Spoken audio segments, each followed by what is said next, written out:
सबको जय मसीह की। मैं जसपाल एक बार से फिर आप लोगों के सामने परमेश्वर का वचन लेकर उपस्थित हूँ। आज का मेरा टॉपिक है निर्बलता में बलवंत होए। निर्बलता से बलवंत होए। इब्रानी की किताब अध्याय 11 वचन 34 में परमेश्वर का वचन कहता है, ये विश्वास के हीरोज को हम लोग कवर कर रहे हैं कि निर्बलता में बलवंत होए। तो जैसे हम लोगों ने पहले टॉपिक को कवर किया था कि आग की ज्वाला को ठंडा किया, दूसरा तलवार की धार से बच निकले, तो आज का जो तीसरा टॉपिक है मेरा कि विश्वास के हीरोज का कि निर्बलता में बलवंत हुए। दूसरा कुरिन्थियों अध्याय 12 वचन 9 और 10 में परमेश्वर का वचन कहता है, ये वचन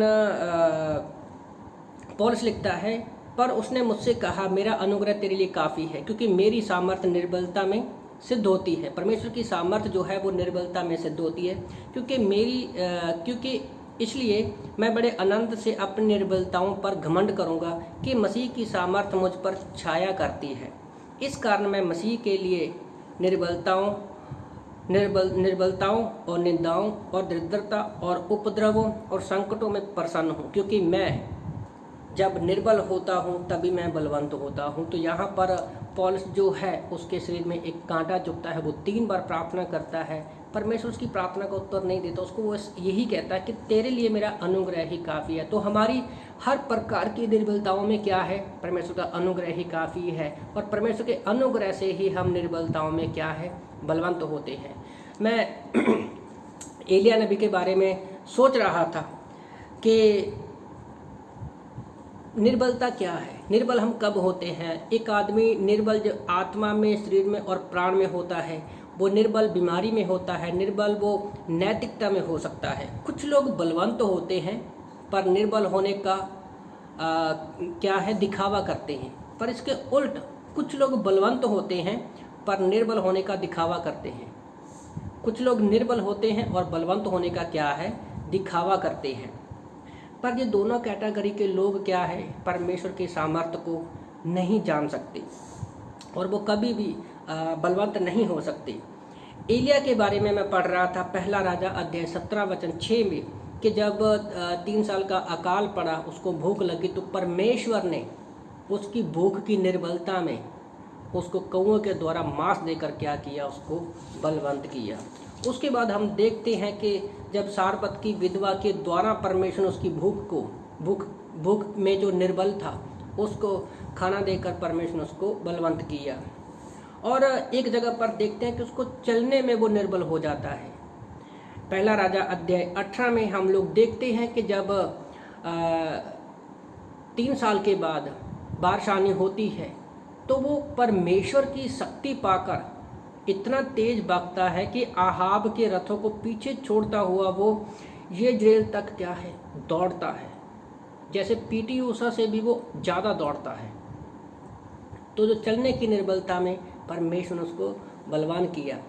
तो फिर हम देखते हैं कि पहला राजा अध्याय 18 वचन 37 से 40 में, जब वो बाल देवताओं के नबियों के बीच में रहता है, तो वो दोपहर तक अपने बाल देवता को पुकारते हैं पर कोई भी वेदी को भस्म नहीं कर पाया।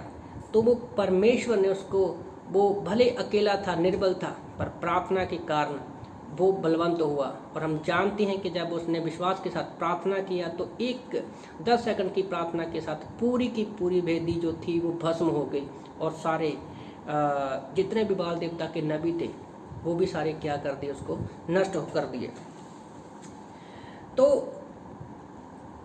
एक समय ऐसा आया उसकी लाइफ में कि वो आत्मिक, मानसिक, शारीरिक और प्राणों में भी निर्बल हो गया, जब उसको ये पता चला कि इजेबेल ने उसको मारना चाहती है।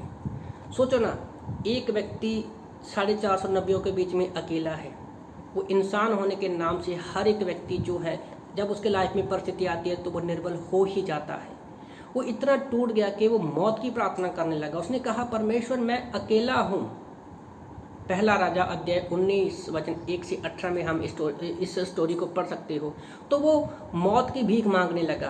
परमेश्वर ने उसको उसकी निर्बलता में उसको बलवंत किया, जब उसने कहा कि मैंने 7000 लोगों को बचा के रखा है जिन्होंने अभी तक क्या है, बाल देवता के आगे क्या है, अपने घुटने नहीं टेके हैं। और परमेश्वर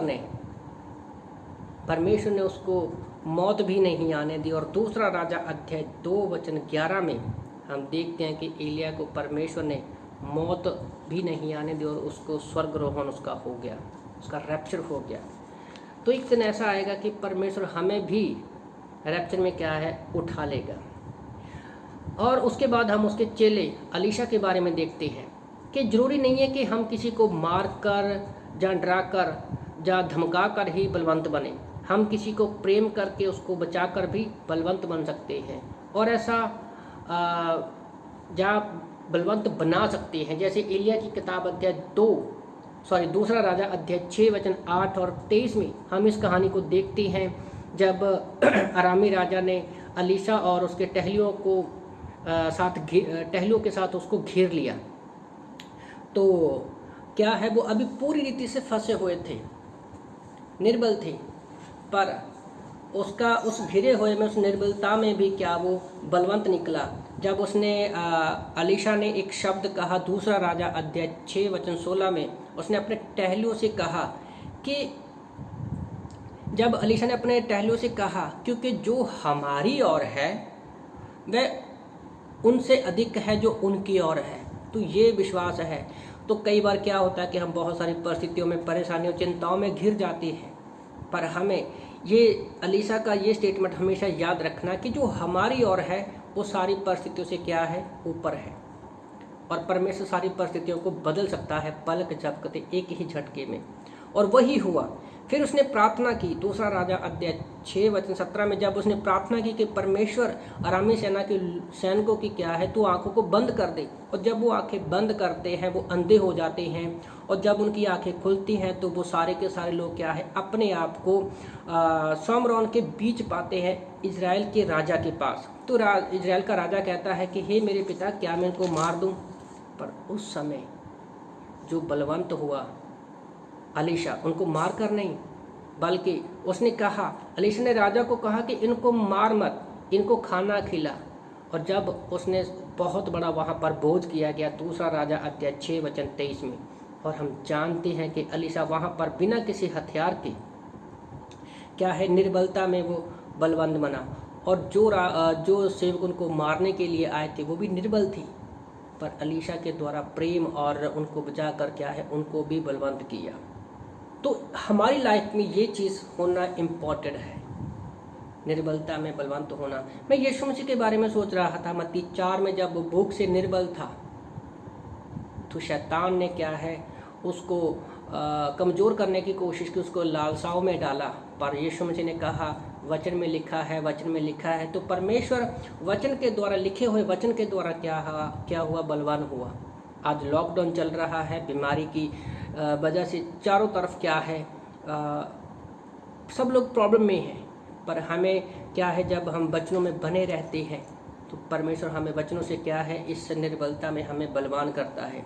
तो दूसरा, मैं यीशु मसीह के बारे में देख रहा था, जब गतसमनी के बाग में यीशु मसीह क्रूस पर जाने से पहले प्रार्थना कर रहा था, तो वो दुनिया की सारी दुष्ट आत्माएं जो थी, शैतान जो था, उनको रोक रही थी, और उसका पसीना जो था खून के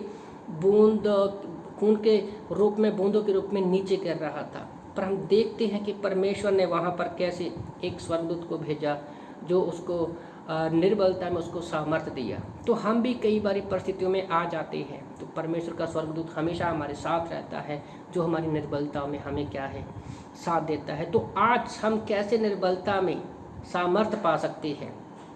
वचनों को पढ़कर, परमेश्वर के वादों पर विश्वास करके, विश्वास की प्रार्थना से हम, और पवित्र आत्मा की अगुवाई में चलकर और कलीसिया में बने रहकर क्या है, हम निर्बल से बलवंत बन सकते हैं। तो इन वचनों से प्रभु आप सबको आशीष दे। आमीन।